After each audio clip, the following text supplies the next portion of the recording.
Hello, hello. Hello, Can we hear hello. you today? No technical difficulties to kick off today, very thankfully. And happy Friday, Nick. Happy Friday. Welcome to the B2B Power Hour, everyone. Hi. For everybody that's new, we're here to challenge the way it's always been done and really look at those outdated playbooks and the way we've, the old school way, kick it out, no more predictable revenue, and looking at what really works. Let's dive in. What do you think, Let's Morgan? I'm excited for today. Well, if you're here, drop a hello in chat. We'd love to see you. Say hi. And today's topic is a super important one, and actually one we've laughed about for a number of weeks, Nick, of Yeah. the hidden costs of bad prospecting. So when we first started talking about this, it was like, oh, bad prospect. Can I use English this morning? Bad prospecting is bad because it doesn't generate any results, or there's bottom line issues that you get because you're running this outdated playbook. And that was true. We could show that, we could prove that. But then we started to realize there's so many more problems that emerge from bad prospecting, especially for the companies that are using these processes, these outdated playbooks. And we wanted to have a conversation this morning with everyone here, answer some questions, provide some insights, and talk about what we're seeing and experimenting with the companies we work with. So, Nick, where do you want to start? I want to start with story time. Story time, my favorite. As I'm going through this story, because I think it's important to even just share my experience, is if you have an experience that's similar, throw in the comments. Would love to hear from you guys. I'm wondering if our LinkedIn feed's not working. It's not. It says it's waiting for broadcast. Uh-oh.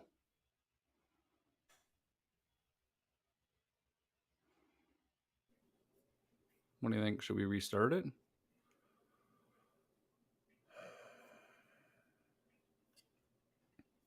Maybe.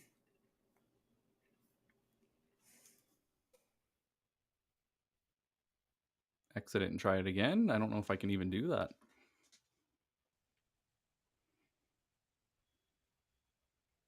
I'm not sure either.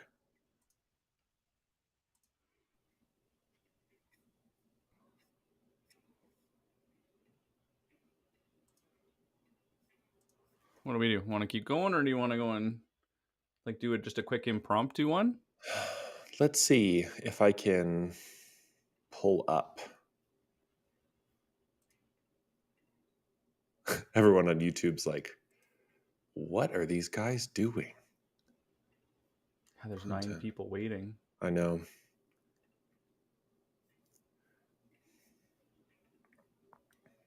What the hell? I know.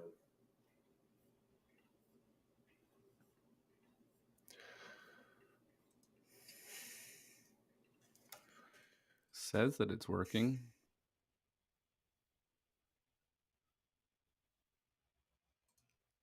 You know what? We have somebody from YouTube now, so we can That's either. me. That's you. Mm-hmm. Fucking LinkedIn changing their features. I'm just going to throw the YouTube link in the comments and see. I said it seems we may need a new streaming provider. So, hi everyone. If you're here, hello in chat. That's super frustrating. That is. Got one person on.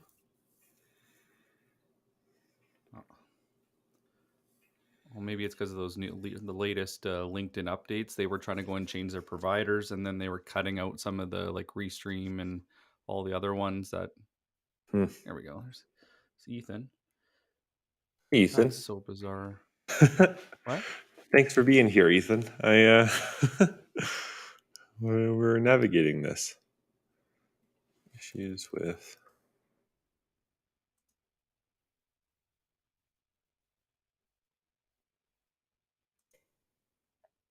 Okay, there we go.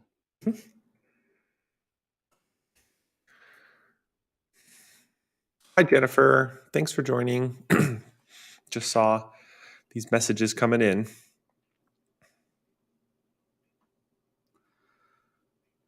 Hmm. I was wondering today because it doesn't show my thumbnail on LinkedIn. Hmm. Interesting. All right. Well, Start it off. thanks, John, for being here. Jeff, hey. Apparently, we've had some updates on LinkedIn, and we're going to have to figure that out before next week. But for now, we're not going to waste any more time. And thanks for being here.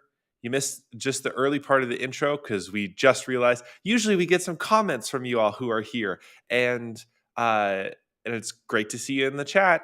And I definitely realized there was nobody in the chat. So today we are talking about the hidden costs of bad prospecting.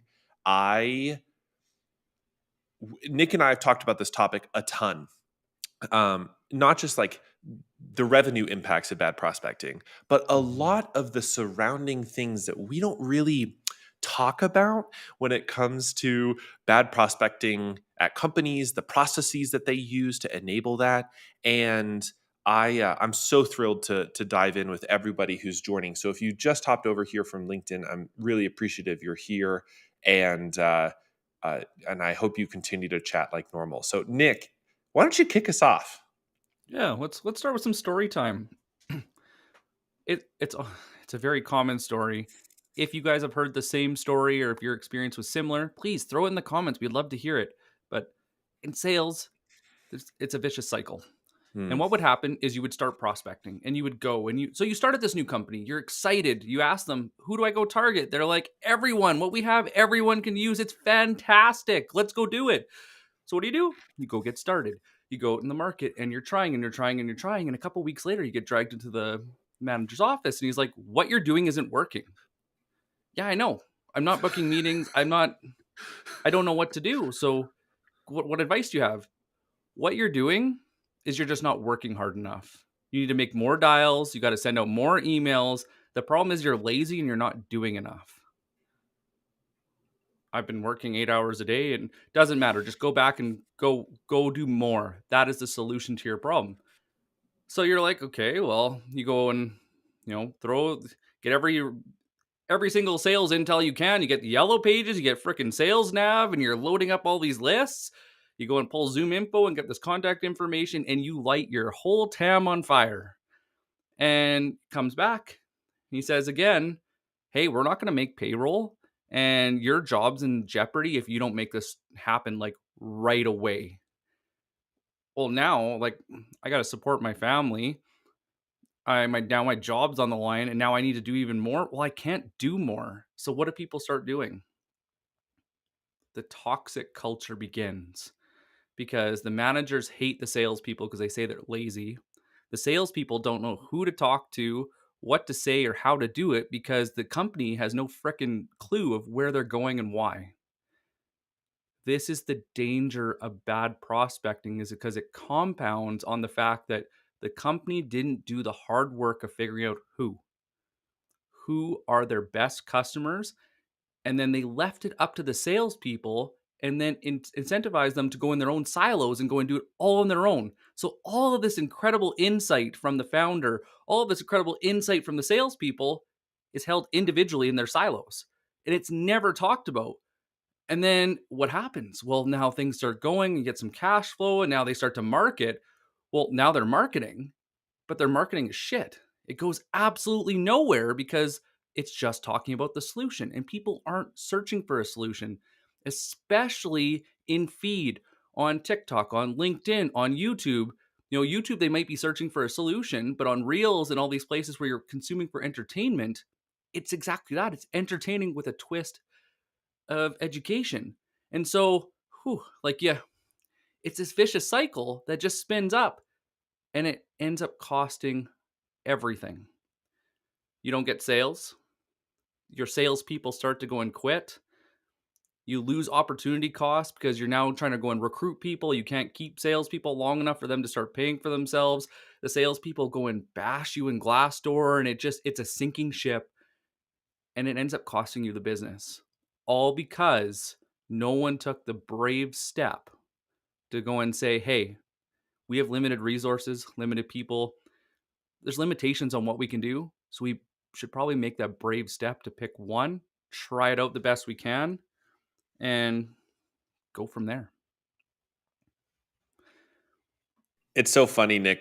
Ethan had chatted. He said, "What a familiar story," and it's true. I think for me the genesis of this is something that you had pointed out with like founder led sales, and our friend Jordan Crawford, who joined us a couple weeks ago on the live show, talks about this a lot. That one of the reasons I think companies struggle to scale a sales led movement is because there's a lot of insight, and I would call it intuition, but there's lots of terms for it, tacit knowledge, pattern matching, whatever. An intuition around who is the right person to talk to. Yeah. And I've met in the last 3 months probably a dozen CEOs who all know the right people to talk to. They know whether that company is the right prospect or not, or whether they're in the right life cycle stage, or whether they have the right people in place, whether they would be a worthy customer. And that's never translated to the rest of the company. And what you just pointed out is so important, because sometimes it's not just about founder led sales. Even at larger organizations that are no longer founder led, each little pocket of the company has their own insight as to who's the right prospect here. And sometimes it's even individual salespeople have that insight and it's not shared. Look at the top performers in most companies. That information is held and they're incentivized to not share it. Hmm. And marketers, like well paid marketers, yeah, they might know it, but why they might share it within their group because it's a team effort. But sales, in the most part, is not a team effort. And then they say that RevOps is going to be that, Hail Mary that's going to save all of it. Hmm. But how Hmm. is technology going to come in and fix bad communication Hmm. and bad process? This shared insight is your competitive advantage. And if you're aimlessly testing and trying and like the trial and error, it would, and you do it alone, you go nowhere. Could you imagine, Morgan, if I wouldn't have shared my experiments on LinkedIn with you and vice versa, where we would be today? We'd be Like the so far Saturday field behind. notes wouldn't exist and it would be No. incredibly boring. Hmm. Really, Exactly. nowhere fast. But that's what's happening at most companies because it's like an individual sport and people are just going out on their own. This is what needs to change. And there's costs. Somebody that's not motivated only works, what was it? 2 hours and 23 minutes according to Voucher Cloud. 2 hours and 23 minutes of productive time because they're not motivated, because they have a toxic culture, because they don't feel like they're being recognized or they don't feel like they're moving forward in their career. Mm. Ouch. Hard ouch. And I had posted about this the other day, Nick, and I know this is not, I mean, this can be controversial in some circles, I think, but I just, if a sales manager is telling, so a symptom of this, if a sales manager is telling their sales teams, well, just get in there, just get into that big account, that is indicative that there's a problem.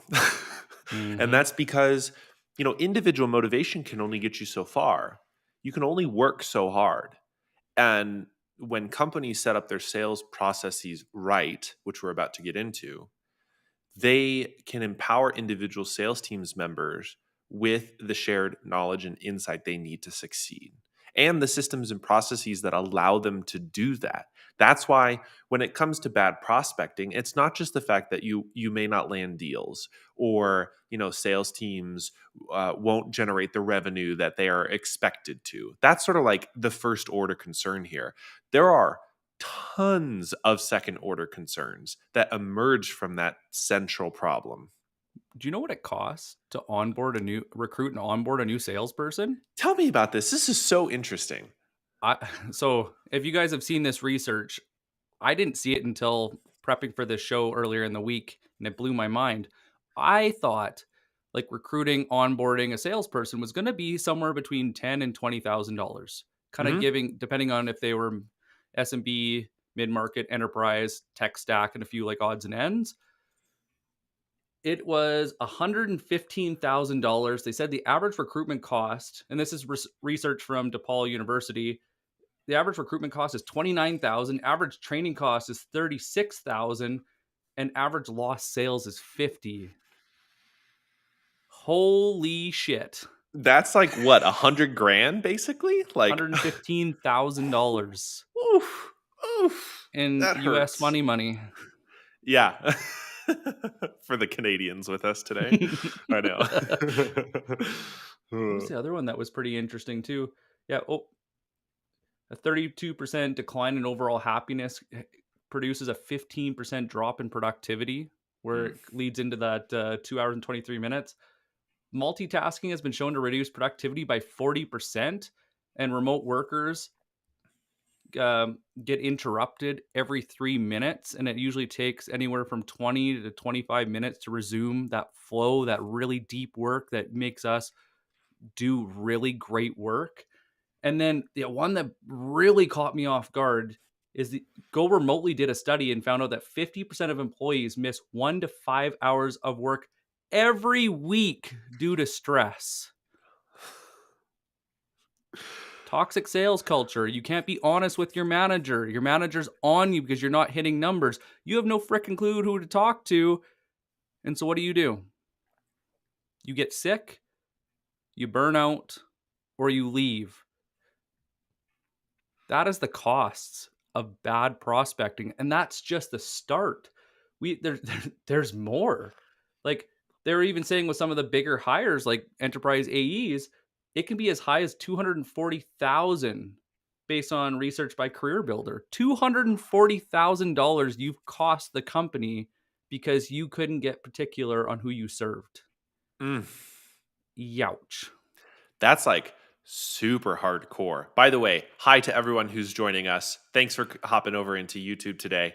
It's great to have you here. The What is astounding to me about that, Nick, is that if I put myself in the shoes of a sales director or honestly even a finance person or some sort of executive, those costs are hidden in other sorts of line items on a profit and loss statement or in the financials of the company because you for companies they'll hire recruiters, and so those recruiters cost money, but those recruiters are maybe hiring more than just salespeople, right? And Mhm. so that gets swept away in the cost of turnover, because what you're pointing out is that when we don't have processes, when we don't have fundamental insights that drive our sales process, salespeople turn over quickly. And I think everybody here who's a sales rep probably has an experience where you've worked for a company and they had no clue what they were doing. And so you left very quickly. And then Mhm. I hear on our end, these sales managers and directors being like, well, why is our turnover like 12 months or 14 months on average? I'm like, I wonder why.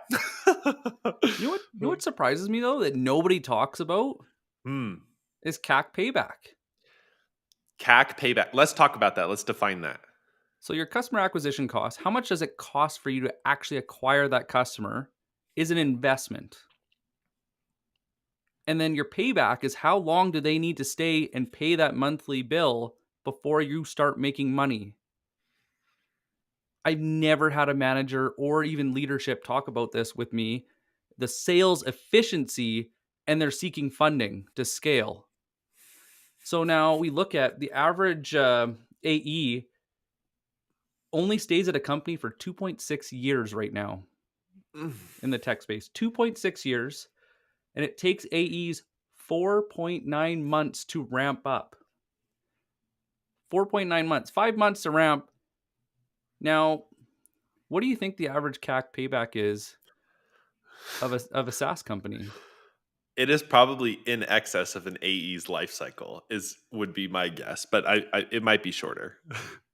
So it depends on the quality of the product Of and a course, few yeah. odds and ends. but the average for SMB is 12 months. The average for mid market is 18, and the average for enterprise is 24, give or take 2 months on all of those. A year to 2 years that they're making money with, then they have retention rates below 80%. And what confidence do you think it builds in that company that's hiring you to buy that product when their relationship manager, their CS manager, their AE didn't even make it past 3 months?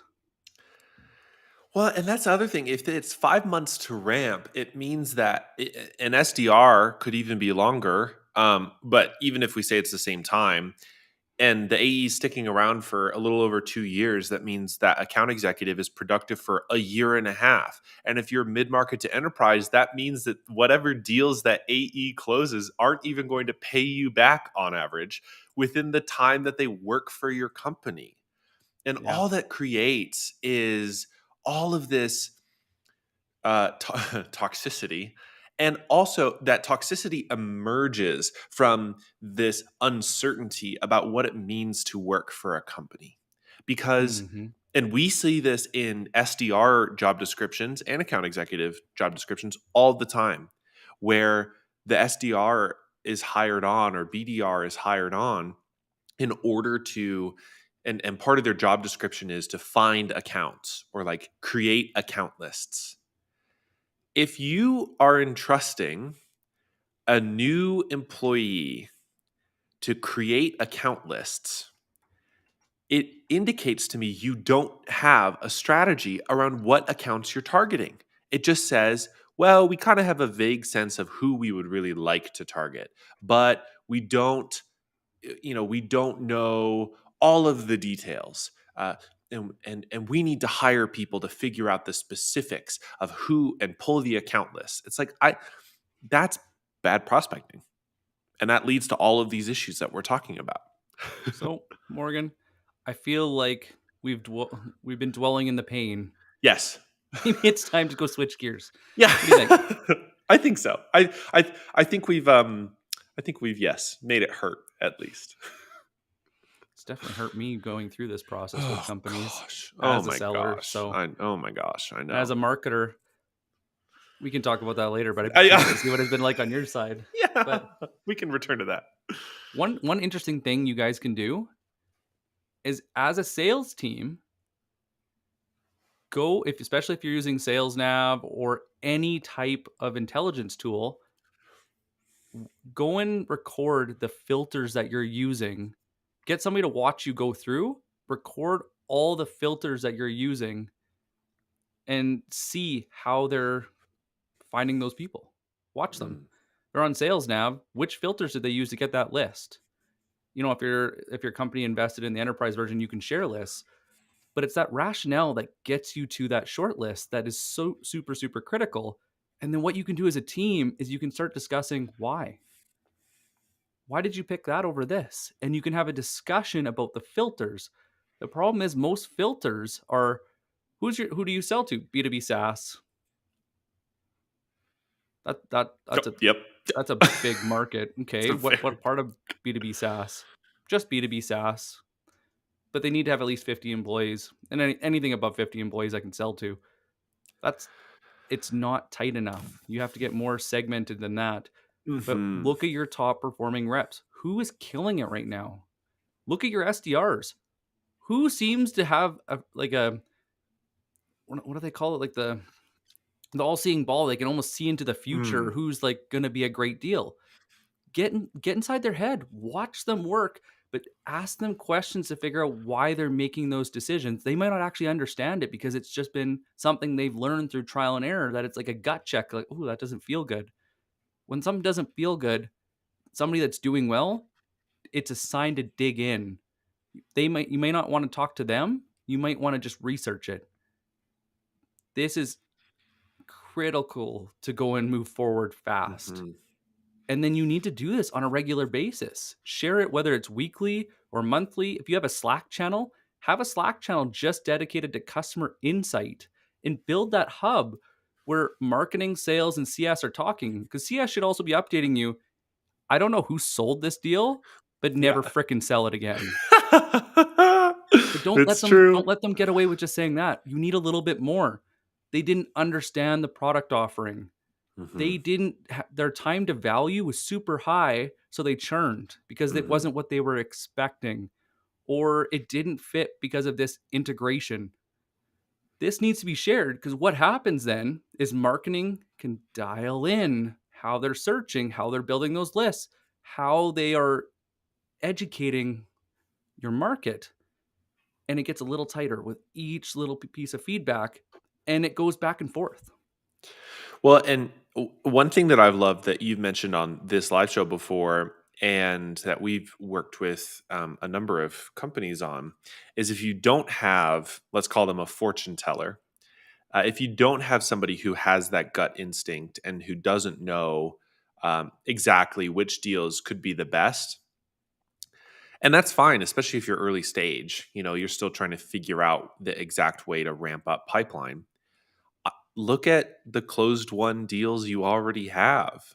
Mhm. And like some of that is the success conversation, but also some of it is just figuring out the touch points and the conversations that were a part of that closed one deal. It's, a win loss analysis yields a lot of insight into the kinds of companies that you have won successfully and that you've closed successfully. So if there's nobody on your team who has intuition around which accounts are good or not, and then build something off of that, it's at least a starting point to look inside your CRM, look at the last 10 closed one deals and say, okay, they share these patterns. Here are the ways they reached us. Here are some of the pain points that we solve for them. And hopefully those notes are inside an account information. And if not, then maybe it's time to chat with a customer about that, and build a playbook basically, but at the very least a business case to go after those sorts of companies that meet those kinds of criteria. And for me, that criteria does not look like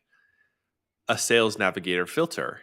It may start with No. the sales navigator filter. It may start with the fact you go after, 51 to 200 employee companies with, in two different industry categories that are in the United States or in specific states. But that doesn't tell you whether they're experiencing the same pain that these closed one accounts are experiencing. And it doesn't tell you whether they are at the right timing or the right trigger Yes. event that would indicate that they would be open to having a conversation. But I that's think hard. But it's that's a so hard hard. thing. Oh yeah, But yeah, it yeah. but the technology also works against us because our all our technology is object based. Hmm. You know, is it a person? Are they blue? Where what city are they standing in? Uh That's the huh. extent. It's an object standing in one spot. Nothing we work with is standing in one spot, nor should it ever be. And so the moment that we stopped objectifying our prospects and we start moving to an event-based model, that what the hell changed that we can see, that we can prove, that we can talk about is when we change the whole model. And I was thinking something that would be really fun. And if anybody wants to try this with a company, I will support you and we could do a little experiment. What if you got your reps every Monday to manually prospect 2 to 3 accounts and did a screen share and they recorded how they were prospecting? Even just use Vidyard or Descript. Do a screen share, throw it into the Slack channel. Have a meeting somewhere down later or whenever, or have a manager review it and consolidate that information and make it digestible. Think of how that would change things. And then what you can start watching for is what are the events? What are people that are winning watching for? What happened? Is it, you know, they just hired 17 IT people or 17 engineers to go and build a product? Or they have that out there? Well, what happened? What changed? Was it a funding round? Why is that an opportunity for you? We have to really dive into those pains that are caused by change.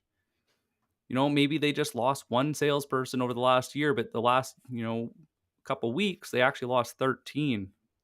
Lucky number 13. Yeah. And then you reach out that observation. Hey, I looks like you haven't lost anybody over the past year, but the past month you've lost 13, which is, 70% of your sales force. This is according to social proof, this is what happens. Hmm. interested in learning more. Mhm.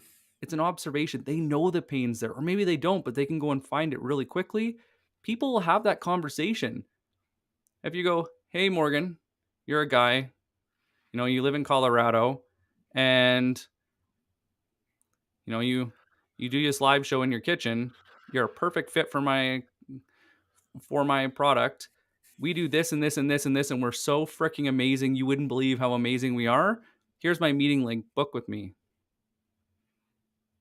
That's It's just objectifying. it's just so, and I actually got a message like that the other day. If you follow us out on TikTok, it'll be out there, I don't know, within the next couple of days, where off of this event, basically they use this category filter, is what I presume, pulled up a bunch of marketing people, of which I am a part of, and then they started basically sending, if not automating, messages out asking me whether I needed AI and machine learning to optimize my Google ad spend. I don't A very quick piece of research given public information. You could look at the domains that I'm associated with and you would see we don't spend any money on Google Ads. So what happens, and I just want to tie this I back. remember that message now. I was like, have we talked about this? Yeah. I What happens, the reason this is important, and I really want to tie this into the problems we were talking about, is that if, as an individual sales professional, if you're tasked with just getting more deals, right? And you're not given meaningful targeting, meaningful insight into the kinds of companies that you should be going after. Doesn't mean you have to be 100%, but you should be pretty high, maybe 80% if possible. But most companies aren't even at 20%. They don't know. So when you're an individual sales professional, it gets so frustrating to send out LinkedIn DMs, cold emails, run cold calls to just this massive account list because it fits the object based criteria instead of actually understanding the kinds of customers that might buy from you. And that leads you to what? Low connection rates, low response rates. There's a lot of people who are unhappy that you reached out to them. And then that feeds this toxic sales culture and this unhappiness in a job and frustration at the managers, because then at least at some companies, they turn around and just say, well, I don't know, just get in there, or like try something new, or like try a new approach. And that's not helpful advice when you don't have a basic plan based on insights about the kinds of customers you need to sell to. One thing that has been very interesting that I've been tracking lately is red flags. Mm, so Anybody in important. the chat, what is one red flag that somebody's a bad fit? And if you say money, It's not money. you missed the boat. Yeah. Think of if you could pick two or three of the top red flags and two or three of the best filters. How do you build your personas? And maybe we can workshop this a little bit in the comments, and you can go and compare and contrast with everybody that's here. Hmm. But yeah, it's Uh-huh. definitely a red flag if they're sleeping on the job. Yep. And when we start finding these red flags and we start finding these filters, that's what allows us to find those pains at scale. Mm. And this is, what was it? There's something like the average sales rep spends just over 4 hours a week researching customers. Mm. Hmm. But how are you making that an investment if there's no direction? Mm. Impulsivity is a great red flag, Jeff. It's a very good one. I think, John, we can't solve their pains it's a good thing to know, but it's also like, if I gave you 10 different accounts who you could solve their pains, why would you, disqualify some of them? Like, what are some red flags of potentially qualified accounts that you would say, And no way, I'm not working with them? the thing with we can't solve their pain, a lot of that is internalized. Hmm. And so you have to actually talk to people to find that out within reason. We're talking about here red flags that are external. If I Hmm. lined up 100 people, could you walk down that list and duck, duck, goose and find those prospects that you should be sitting down to do qualification discovery with? If you can't, your prospecting is in dire need of an Hmm. upgrade. Yvonne, they don't have a CRM in place. That's a good red flag. That'd be a problem to work with a company like that. There's a lot of people that don't use CRM and they just use Google Sheets and Excel Hmm. still a Hmm. lot. And depending upon what you sell, that is a big old red flag. Andrea has sometimes an overexcited champion isn't a good sign. That's Yeah. so true. That's very Yeah. interesting. You pitch something and they don't question you or validate and they're just rushing you to get you in the door. Sometimes they just like to talk, but people Hmm. don't trust them because they're always on the next thing. They're, oh God, what is he on this week? Or oh, what is she excited about now? It gets into that psychology of who's trusted within the organization. So Hmm. that's a personal filter. What about company filters, account filters? What are something that you look for in an account? Do they have a certain tech stack? Hmm. Do they Are they at a certain funding round? Easy ones are like headquarters and industry, Hmm. headcount growth, Hmm. both positive and negative. Department headcount growth, department size.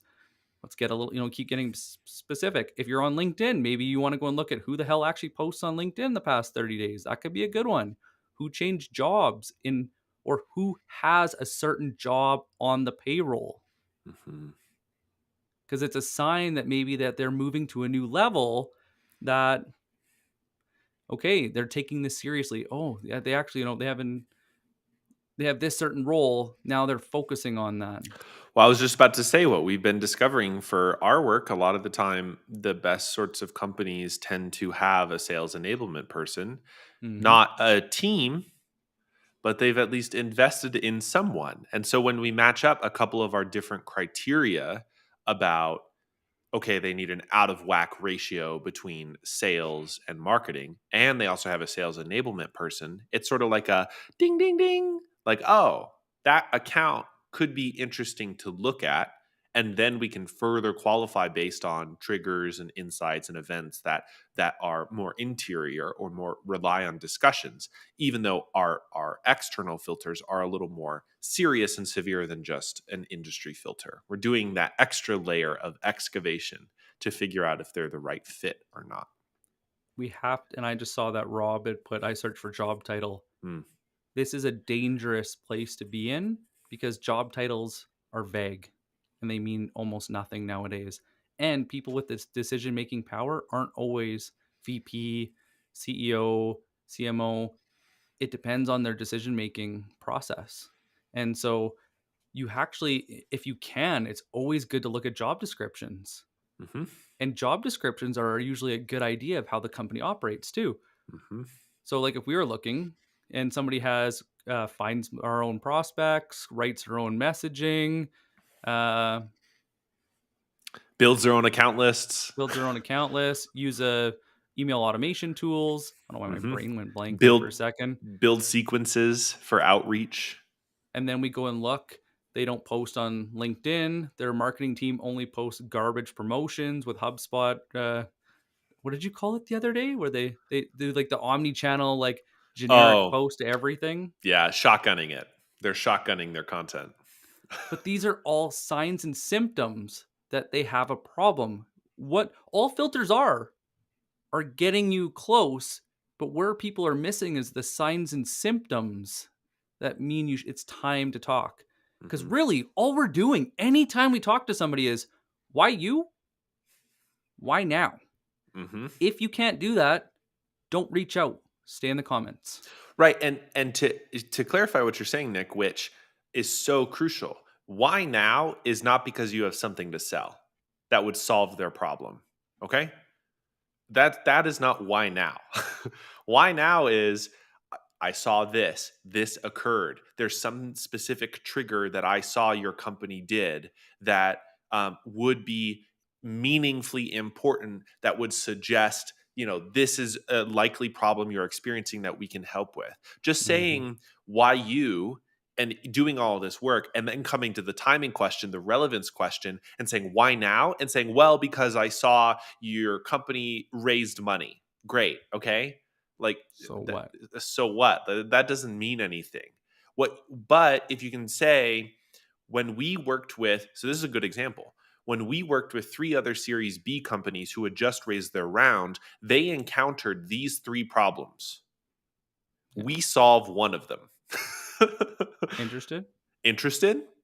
Soft That's a CTA. why now. That's a why now because it's not just it's a problem base. It's here's the social proof. We know this is what tends to happen at this stage of the life cycle and we have a product that or a solution that helps solve that. So why now is not hey you raise money, is hey when you raise money this happens. This problem shows up. That's why now. That's the trigger, this is the result. That's why now. And that can be applied to lots of different things.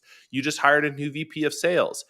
Who cares? Okay. Saw you hired a new VP of sales. What the frickin' do? I don't Yeah. care. What they didn't tell you is they didn't actually put their promotion on LinkedIn for 6 months so they could get shit done. So you guys weren't reaching out to them. So you weren't pitching that. And I see that, Nick, I see that in comments all the time Hmm. from VPs of sales, from VPs of customer service. I'm not going to put my title because I don't want people reaching out to me. That's the level of automation and spam we're dealing with. So when you answer why you, why now, it's not because they have a certain title and they work in a certain industry. It's because you have a guess or an actual fundamental insight that leads to that guess that is informing your outreach. So I've been actually asking a bunch of top performers using SalesNav or other tools, what's the bare minimum amount of filters they use? Hmm. Any guess? And the guys in the comments Mm, too. What's your guess? How many? I'll tell I you that don't it's more than really. four. I was gonna say probably between like 8 and 12, because even if I just go through, it's like, are they active? Are they in the right function? Are they at the right company level? And then it's like matching up some of the account filters we use with the lead filters we use, Yeah. So you're getting up, but just on the account side. just on the account side. I Sorry. agree with you. Yeah, I, I'm interested. So I also did some people I was talking to some managers and I was asking about some bottom performers too. So when I was reaching out to them, I knew their performance level. So Mm. the bottom performers use less than 5. The top performers use more than 8. Whew. In Eight. 2019, that number was 5 to 6. Hmm. Since 2019, because people are getting like hammered with all this automation, it's had to go a step higher. And so what I notice is people will, what's the minimum? Mm-hmm. What is the minimum for somebody to be a good fit? Bare minimum. And I know Jordan Crawford calls this his total serviceable market. Mm-hmm. What is the bare minimum? Do they have to have a certain role? They have to have a certain department? Do they have to be a certain funding round? Do they have to a certain amount of headcount that they will see the value in your product? If you sell an HR solution and it's a family run business of 9 people, that may be okay. Mm-hmm. But it depends on where the value is and what the pain is that you're solving. This is why pain, those triggers, that moment where they hit over a certain threshold and they're like, shit, this is now interfering with my ability to get shit done. Yes, exactly. And so 8 to 12 on the account side is what you should be looking at, or at least more than 8. And part of this is really hard with Sales Nav because Sales Nav is object driven. Mm-hmm. And so it takes real insight into your customers to know above that bare minimum, how do you get to why now? The bare minimum is why you. The next level is why now. This is where people are failing. So you're saying I was right? 8 to 12? Wow. I will clarify to everyone. That was a question we had not coordinated or didn't answer at all. That was just a random guess. I'm very It proud of was more than my 12, but instincts. But okay. it was the highest I heard was 14, but they also weren't using Sales Nav. Okay. Yeah, that makes sense. There's some cool shit out there. Yeah, there is. But I was that's like, man, you guys got fun toys. but honestly, like what you're pointing to, so can we talk about the word laziness for a second? Are we Because talking about the actual definition or the way it's normally used? the way it's normally used, I think it gets thrown around as sort of like, A um, uh, scapegoat? yes, as a scapegoat. That's a great term. It says, salespeople are just lazy. They don't do this work. Okay. The problem is, if you're an individual salesperson, I would challenge the company, and I mean this as an external I don't know, person, not somebody who's an employee. I would challenge the company and say, why is it the salesperson's job to figure all that out? Because ultimately, the way that you scale revenue, the way that you go to market, and create a sustainable revenue engine for a company is by creating repeatable systems. If you go and talk to anyone, that is the fundamental basis of growing a company. And Hmm. part of creating sales at scale is a repeatable system that people can come in. Now, most companies aren't. I mean, some companies. There's a good handful in each of these buckets, but so many companies think, well, at least we have an ICP. We hired a brand strategist to do a persona. We know the size qualifiers. We know the industry qualifiers. We know the geographic qualifiers. We know that, companies between 11 and 200 employees in Denver, Colorado, with at least 10 salespeople are the right target for our, I don't know, commission software. Who cares?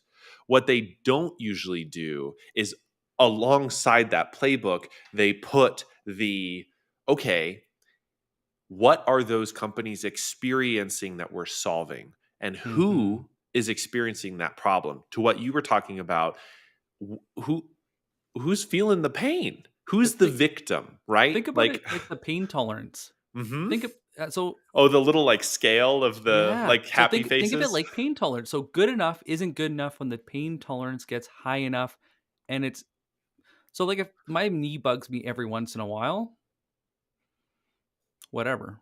You get old. But if I wake up every day and the first like hour of the day my knee's always bugging me and it's actually getting in my way of living my life. It's urgent and it's all the time. Mhm, There's a trigger. There's always a pain tolerance that everyone has until it's too much. mhm.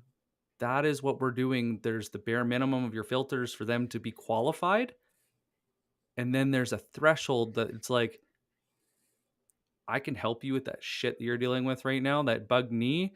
It's actually a really simple fix that we've spent the past years figuring out how to do. We'd be happy to help you. And actually, can I share a quick story on this? This is Oh not yeah. directly related to like B2B SaaS, but when I had a brand strategy practice, one of the best pain-based scenarios that I had ever inserted myself in, and this was consistent across different companies, were firms that had an internal marketing person, but the CEO wanted to roll out a new product line. It was this constant reality of a marketing person internally who was doing their social, who was doing their ad spend or whatever, and then a CEO who wanted to expand and grow faster and bring on a new product line or roll out a new service offering or whatever. And the reason that I could always insert myself in there was the marketing director didn't know how to like bring it all together, and they were more tactical, and the CEO wanted to move quickly. So she was looking for somebody externally to bring in and say, hey, can you solve this for my team? That is a pain that the CEO is experiencing at that moment in time. Why you? Well, I can tell you why you. Why now? Well, let's talk about why now. You want to roll out a new product line, but you don't have this resources internally to strategize how you're going to do that. And oftentimes that included a rebrand or a refresh of the brand, or new branding assets alongside the new service rollout. That's just an example from another industry, but again, it's more than just okay, employee size, industry size, company size. It's what is that sales director experiencing on the day to day that they wake up in dread? Hmm. What is that FB&A merger person waking up every day and saying, god, I have to do this again. And it's that I wish there was a solution to this. I wish that and I've been talking with my team about this and nobody knows. Like, and all of this is, instead of thinking like the whole pie, we're just tailoring the radar to like this section of the market, a small section of the market, and saying within this market, who, who are the right people that we should be going after? Is it What the users? is it the Is it users? decision makers? Is it Mhm. middle management? Who it's not always who is the P&L holder, Mm-mm. who can sign off on the check. Mhm. They probably bought the last solution Mhm. and it's good enough for them. They don't give a shit. Mhm. but it's the people underneath them that are living that pain every day. And probably what's happening is they don't know the cost of good enough. That's our job as salespeople, is to be the detectives, the doctors, the best friend that comes in with that friendly advice to go and drive it home. The thing is, you know what the best part is about pain? It's felt by the company because it's a business case. Mhm. When you go in and say, "Hey Mhm. Morgan, I see you went to so and so school." Woo! Send them swag. You're like, so how does that have anything like cool? We can be friends, but if you're trying to go and buy my friendship to go and sell me shit, you failed. Yeah. This is like the old like wine and dine sales that lived Calgary when oil and gas was taking off. Like there was the boardroom princesses that would go in there and they would have like this killer amount of money to go and spend every month. It doesn't work anymore. So we got to dial it in. And it's more than just roles. You have to also look at what are they responsible for? Because their responsibilities will tell you what pain they're probably suffering because they're what is the work they're actually doing. God, could you imagine if people did that to us and they kept reaching out? Something like just the bad cold DMs we get or the pitch slaps. Hey, you have this and this problem. There's two of Dude. us. Yeah. Do you know what Morgan's doing? No. No. When I need to, yeah, like we probably text each other 50 Yeah. times a day. Yeah, I know, right? Actually, and Rob, who's joined us in chat, hi Rob, had pointed out the other day on a call that some of this, the reason that the what I call the golf club sales was doesn't work anymore is the generational shift. We're now selling to younger people who are more inundated with online culture, and so our approaches just need to change. What you're pointing to, Nick, which I also find really interesting from a marketing side, is that um, eh, there's so much that we can provide sales teams. There's so much companies can do in this area that will make their Yes. lives so much easier. And Yes. marketing can do this, success can do this, enablement can do this, however large the company is can do this. Because let's just tie this thread really quick. And I think this is so crucial. If you actually have a playbook that is insight driven based on why you, why now, and based on a pain that is a fairly good guess or based on actual customers that you have, and then you're going out and you are empowering your sales team to run that playbook, they're not going to leave as fast. There's going to be lower turnover. Now, there's a whole other culture conversation and management conversation and all the rest of that. That's part of that too. But if I came in as an SDR and this company said, all right, we're going after these kinds of companies that have this kind of pain, and we're going to help you in your first couple of months figure out through training or through scenarios or whatever with your AE, these are the kinds of companies that we want to go after. And those AEs are empowered to say yes, no.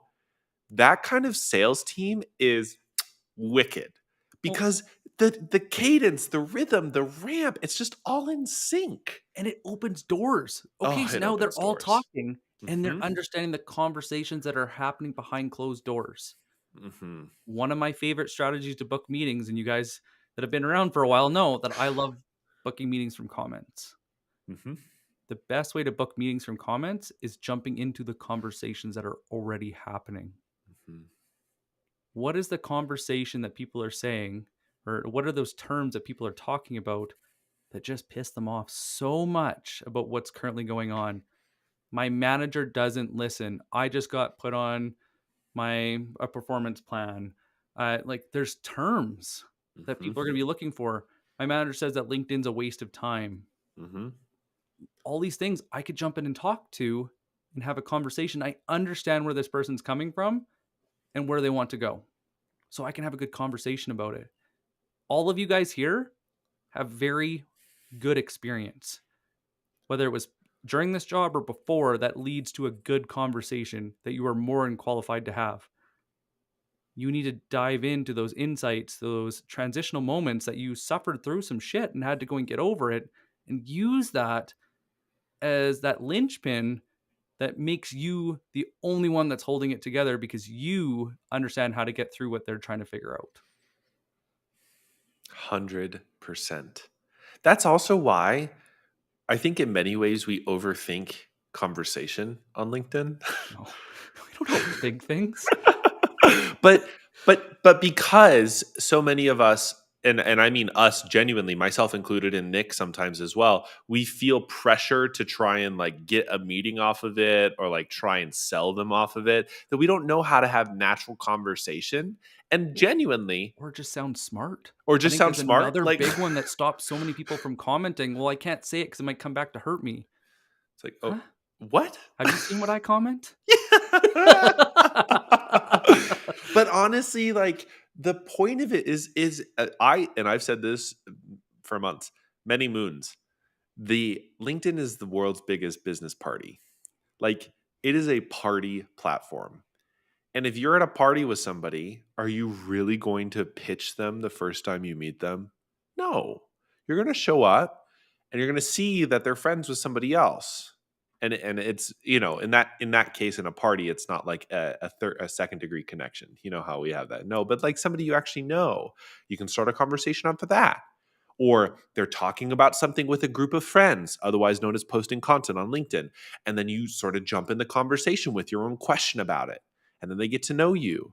Or, you share something mutual and you start that conversation. This is why when somebody does outreach that says, hey, I saw you went to this school, or hey, I thought you went to whatever.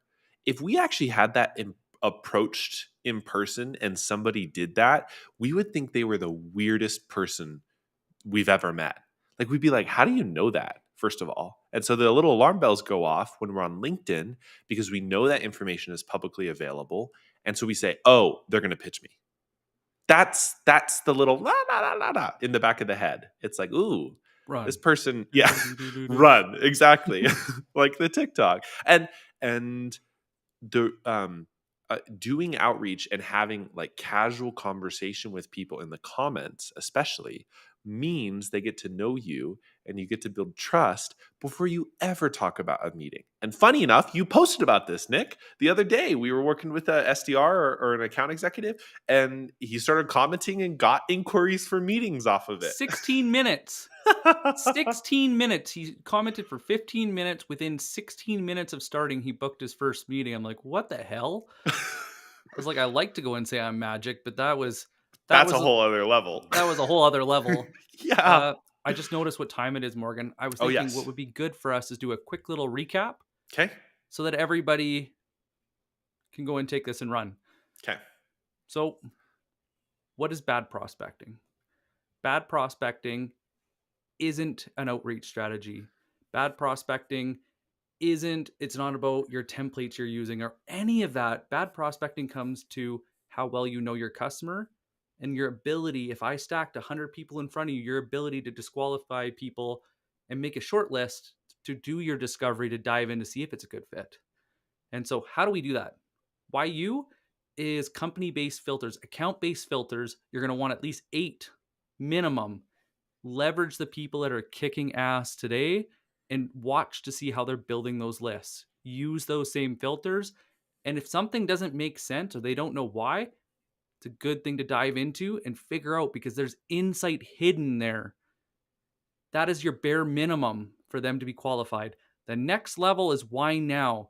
Now, these are filters that'll change that you have to figure out that's where the real customer insight comes in is why now? What changed? Well, that pain threshold is too high. They're going to want to change it. They just hired this role. They just did this certain funding round.